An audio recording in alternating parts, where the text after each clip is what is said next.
Hello नमस्ते।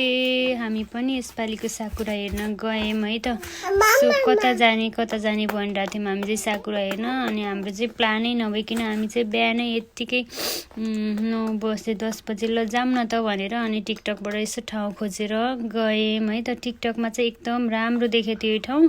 टिकटकमा देखेको भन्दा पनि राम्रो रहेछ। मलाई चाहिँ अब टिकटकहरूमा त एडिट गरेर हाल्नुहुन्छ नि त, सो त्यस्तो हो कि जस्तो लागिरहेको थियो। तर त्यहाँ गएपछि झन् त्योभन्दा पनि राम्रो रहेछ कि यो ठाउँ भ्यू हेर्नको लागि। तर हिजो हामी जाँदा चाहिँ के अरे घाम नलागे, बादल लागे भएर अलि खासै उज्यालो अलि देखेन। अनि फेरि अब म त्यस्तो भिडियो खिच्न गर्ने जान्ने मान्छे पनि होइन, त्यही भएर चाहिँ खासै भिडियो चाहिँ त्यस्तो धेरै राम्रो खिच्न जानिनँ है। तर यहाँ देखेको यो भिडियोमा देखेको भन्दा पनि यो ठाउँ जानुभयो भने चाहिँ एकदम मन नपर्ने चाहिँ कोही पनि हुनुहुन्न होला भन्छु म चाहिँ। सो यसपालि साकुरा हेर्न कता जाने के गर्ने भन्दै हुनुहुन्छ भने चाहिँ यो ठाउँ पनि सानो बेस्ट हुनसक्छ है। सो एकचोटि जानु होला, एकदम राम्रो छ।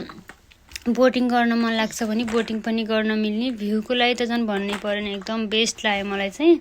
सो जानु होला एकचोटि। मैले चाहिँ कुनै एडिट पनि गरेको छैन है त यो भिडियोमा।